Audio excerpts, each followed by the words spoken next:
ಪ್ರೀತಿಯ ವೀಕ್ಷಕರೇ ನಮಸ್ಕಾರ.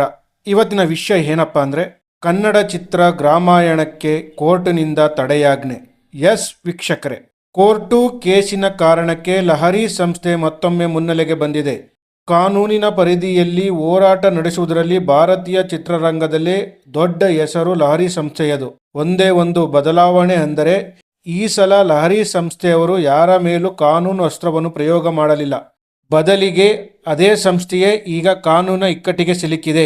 ವಿನಯ್ ರಾಜ್ಕುಮಾರ್ ನಟನೆಯ ಗ್ರಾಮಾಯಣ ಸಿನಿಮಾ ರಾಜ್ಯದ ಅದ್ದೂರಿಯಾಗಿ ತೆರೆಗೆ ಬಂದು ಕೇವಲ 2 ದಿನಗಳು ಕಳೆದಿದೆ. ಅಷ್ಟರಲ್ಲೇ ಪ್ರೇಕ್ಷಕರಿಂದ ಹಾಗೂ ಪ್ರಬುದ್ಧ ವಿಮರ್ಶಕರಿಂದ ಅತ್ಯುತ್ತಮ ಪ್ರತಿಕ್ರಿಯೆ ಪಡೆದು ಬಾಕ್ಸ್ ಆಫೀಸ್ನಲ್ಲಿ ಒಳ್ಳೆ ಕಲೆಕ್ಷನ್ ಮಾಡುವ ಮುನ್ಸೂಚನೆ ನೀಡಿದೆ. ಇದರ ಜೊತೆಗೆ ಗ್ರಾಮಾಯಣ ಸಿನಿಮಾಗೆ ಈಗ ಕಾನೂನಿನ ಅಧಿಕೃತವಾಗಿ DIL-7/63/2026 ಬ್ಯಾನ್ ಸಂಖ್ಯೆಯ ಸೆನ್ಸರ್ ಪ್ರಮಾಣ ಪತ್ರ ಪಡೆದು ಥಿಯೇಟರ್ಗಳಿಗೆ ಲಗ್ಗೆ ಇಟ್ಟ ಈ ಚಿತ್ರದ ವಿರುದ್ಧ ಮೂಲ ನಿರ್ಮಾಪಕರ ವಾರಸುದಾರರೇ ಸಮರ ನಡೆಸಲು ಬೆಂಗಳೂರಿನ ಸಿಟಿ ಸಿವಿಲ್ ಮತ್ತು ಸೆಷನ್ ನ್ಯಾಯಾಲಯದ ಮೆಟ್ಟಿಲೇರಿದ್ದಾರೆ.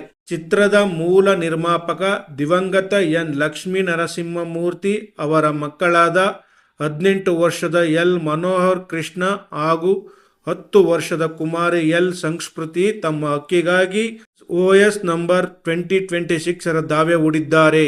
ಮೂರ್ತಿ ಅವರ ನಿಧನದ ನಂತರ ಸಮಗ್ರ ಹಕ್ಕು ಸಾಮರ್ಥ್ಯದ ಒಡೆತನದ ಅವರ ಕಾನೂನುಬದ್ಧ ಕ್ಲಾಸ್ 1 ವಾರಸುದಾರರಿಗೆ ಸೇರಬೇಕಾಗಿತ್ತು. ಇಂದು ಉತ್ತರಾಧಿಕಾರ ಕಾಯ್ದೆಯ ಅನ್ವಯ ಈ ಇಬ್ಬರು ಮಕ್ಕಳಿಗೆ ಚಿತ್ರದ ಹಕ್ಕುಗಳಲ್ಲಿ 2/3 ಸಿಂಹಪಾಲು ಸಿಗಬೇಕಾಗಿತ್ತು. ಆದರೆ ಥಿಯೇಟರ್ಗಳಲ್ಲಿ ಸಿನಿಮಾ ಪ್ರದರ್ಶನ ಕಂಡಿರುವ ಈ ಹೊತ್ತಿನಲ್ಲಿ ಮಕ್ಕಳ ತಾಯಿ ಹಾಗೂ ದಿವಂಗತ ಮೂರ್ತಿ ಅವರ ಪತ್ನಿಯಾದ ಲತಾ ಶ್ರೀ ಮೂರ್ತಿ ಅವರು ಉಳಿದ ಸಹ ವಾರಸುದಾರರಾದ ಸ್ವಂತ ಮಕ್ಕಳ ಒಪ್ಪಿಗೆಯನ್ನಾಗಲಿ ಅಥವಾ ಯಾವುದೇ ಕಾನೂನುಬದ್ಧ ಅನುಮತಿಯನ್ನಾಗಲಿ ಪಡೆಯದೆ ಏಕಪಕ್ಷೀಯ ನಿರ್ಧಾರ ತೆಗೆದುಕೊಂಡಿದ್ದಾರೆ ಎಂದು ಅರ್ಜಿಯಲ್ಲಿ ಗಂಭೀರವಾಗಿ ಆರೋಪಿಸಲಾಗಿದೆ.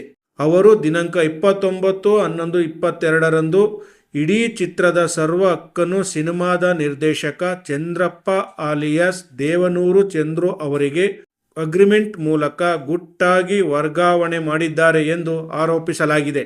ತಮ್ಮ ತಂದೆಯ ಶ್ರಮದ ಫಲವಾದ ಗ್ರಾಮಾಯಣ ಚಿತ್ರದ ಒಟ್ಟು ಷೇರಿನಲ್ಲಿ ತಮಗೆ 2/3 ಹಕ್ಕಿದ್ದು, ತಮ್ಮನ್ನು ಕತ್ತಲಲ್ಲಿ ತಾಯಿ ಲತಾ ಶ್ರೀ ಮೂರ್ತಿ ಅವರು ನಿರ್ದೇಶಕ ದೇವನೂರು ಚಂದ್ರು ಅವರಿಗೆ ಮಾಡಿಕೊಟ್ಟ ಹಕ್ಕು ವರ್ಗಾವಣೆ ಒಪ್ಪಂದವು ಸಂಪೂರ್ಣ ಅಸಿಂಧು ಮತ್ತು ಕಾನೂನು ಬಾಹಿರ ಎಂದು ಮಗ ಮನೋಹರ್ ಕೃಷ್ಣ ಆಕ್ರೋಶದಿಂದ ಹೇಳಿದ್ದಾರೆ.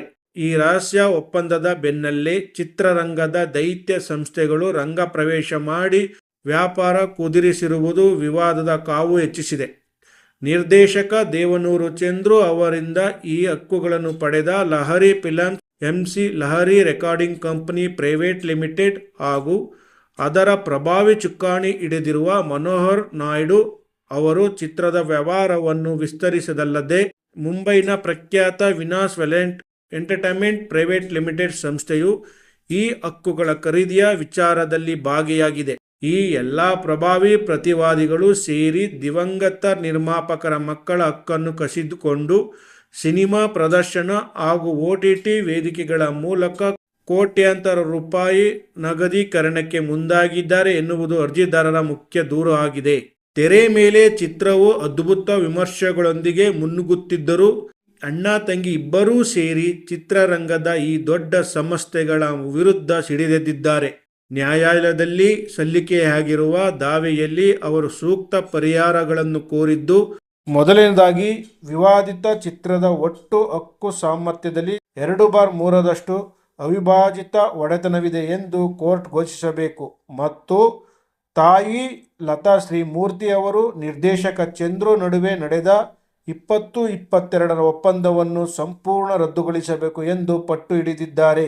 ಇಷ್ಟಕ್ಕೆ ನಿಲ್ಲದ ಮಕ್ಕಳು ಕರ್ನಾಟಕ ಚಲನಚಿತ್ರ ವಾಣಿಜ್ಯ ಮಂಡಳಿಯ ಅಧ್ಯಕ್ಷರನ್ನು 7ನೇ ಪ್ರತಿವಾದಿಯನ್ನಾಗಿ ಮಾಡಿ ಈ ಚಿತ್ರಕ್ಕೆ ನೀಡಿರುವ ಎಲ್ಲ ನೋಂದಣಿಗಳು ಮತ್ತು ಪರವಾನಗಿಗಳನ್ನು ತಕ್ಷಣವೇ ರದ್ದುಗೊಳಿಸಿ ಮೂಲ ಸಂಸ್ಥೆಯಾದ SLMK ಫಿಲ್ಮ್ ಫ್ಯಾಕ್ಟರಿ ಹೆಸರಿಗೆ ಹಕ್ಕುಗಳನ್ನು ಮರುಸ್ಥಾಪಿಸುವಂತೆ ಕಡ್ಡಾಯ ಜ್ಞಾಪಕ ಪತ್ರಕ್ಕೆ ಮನವಿ ಮಾಡಿದ್ದಾರೆ. ಸದ್ಯಕ್ಕೆ ವಿತರಕ ಮತ್ತು ಪ್ರದರ್ಶಕರ ನಿದ್ದೆಗೆಡಿಸಿರುವುದು ಅರ್ಜಿದಾರರು ಸಲ್ಲಿಸಿರುವ ಮಧ್ಯಂತರ ತಡೆಯಾಜ್ಞೆ ಅರ್ಜಿ ಯಾವುದೇ ಡಿಜಿಟಲ್ ಮಾಧ್ಯಮಗಳಲ್ಲಿ ಮುಂದೆ ಬಿಡುಗಡೆ ಮಾಡಲು ಸಾಧ್ಯವೇ ಇಲ್ಲದ ಕಡ್ಡಾಯ ಕಾನೂನು ಅಡಚಣೆ ಎದುರಾಗಲಿದೆ.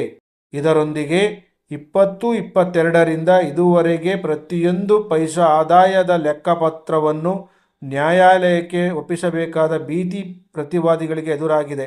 ಗ್ರಾಮಾಯಣ ಸಿನಿಮಾವನ್ನು ಅತ್ಯಂತ ಪ್ರೀತಿಯಿಟ್ಟು ಶುರು ಮಾಡಿದವರು ನಿರ್ಮಾಪಕ ಮೂರ್ತಿ. ಸಿನಿಮಾ ಆರಂಭಿಸಿದ ಮೇಲೆ ನಿರ್ದೇಶಕ ಚಂದ್ರು ಮತ್ತು ಮೂರ್ತಿ ನಡುವೆ ಅಸಮಾಧಾನಗಳು ಬಿಗಿಲೆದ್ದಿದ್ದವು. ಮೂರ್ತಿ ತೀರಿಕೊಳ್ಳುವ 1 ತಿಂಗಳ ಮುಂಚೆ ಕೂಡ ಖುದ್ದು ಪತ್ರಕರ್ತರ ಮುಂದೆ ನಿರ್ದೇಶಕರಿಂದ ಆದ ಅನಾನುಕೂಲಗಳ ಬಗ್ಗೆ ಹೇಳಿಕೊಂಡಿದ್ದರು. ಮೂರ್ತಿ ತೀರಿಕೊಂಡ ಮೇಲೆ ಅವರ ಪತ್ನಿ ಸಿನಿಮಾವನ್ನು ಮಾರಿ ಕೈ ತೊಳೆದುಕೊಂಡರು. ಆದರೆ ಸಿನಿಮಾಗಾಗಿ ಹಣ ಹೂಡಿಕೆ ಮಾಡಿದ ಮೂರ್ತಿ, ಅವರ ತಂದೆ ನಾಗರಾಜ್, ಸಹೋದರಿ ಮತ್ತಿತರರು ಈಗ ನಯಾ ಪೈಸೆ ಸಿಗದೆ ಸೊರಗುವಂತಾಗಿದೆ. ಚಿತ್ರ ಬಿಡುಗಡೆಯಾಗಿ ಉತ್ತಮ ಗಳಿಕೆ ಮಾಡುತ್ತಿರುವ ಬೆನ್ನಲ್ಲೇ ಎದುರಾಗಿರುವ ಈ ಕೌಟುಂಬಿಕ ಸಮರ ಲಾರಿ ಸಂಸ್ಥೆ ಹಾಗೂ ನಿರ್ದೇಶಕ ದೇವನೂರು ಚಂದ್ರ ಅವರಿಗೆ ಈಗ ನುಂಗಲಾಗದ ತುತ್ತಾಗಿದೆ. ನ್ಯಾಯದೇವತೆ ಈ ಅಸಹಾಯಕ ವಾರಸುದಾರರ ಕೈ ಹಿಡಿಯುತ್ತಾಳೋ ಅಥವಾ ಸಿನಿಮಾದ ದೊಡ್ಡ ಶಕ್ತಿಗಳ ವಾದ ಗೆದ್ದು ಪ್ರದರ್ಶನ ಮುಂದುವರಿಯುತ್ತದೋ ಗೊತ್ತಿಲ್ಲ. ವೀಕ್ಷಕರೇ, ಇದರ ಬಗ್ಗೆ ನಿಮ್ಮ ಅನಿಸಿಕೆ ಏನು ಅನ್ನುವುದನ್ನು ಕಾಮೆಂಟ್ ಮುಖಾಂತರ ತಿಳಿಸಿ. ಪ್ರಿಯ ವೀಕ್ಷಕರೇ, ಸಿನಿಮಾ, ರಾಜಕೀಯ, ವಿಚಾರ, ವಿಮರ್ಶೆ, ಸಂದರ್ಶನ ಹಲವಾರು ವಿಷಯಗಳಿಗಾಗಿ ನಮ್ಮ ಆದಿಪುರುಷ ಸ್ಟುಡಿಯೋಸ್ ಚಾನೆಲ್ಗೆ ಸಬ್ಸ್ಕ್ರೈಬ್ ಮಾಡಿ. ಲೈಕ್, ಶೇರ್, ಕಮೆಂಟ್ ಮಾಡುವುದರ ಮೂಲಕ ನಿಮ್ಮ ಬೆಂಬಲ ವ್ಯಕ್ತಪಡಿಸಿ. ಮತ್ತೆ ಸಿಗೋಣ.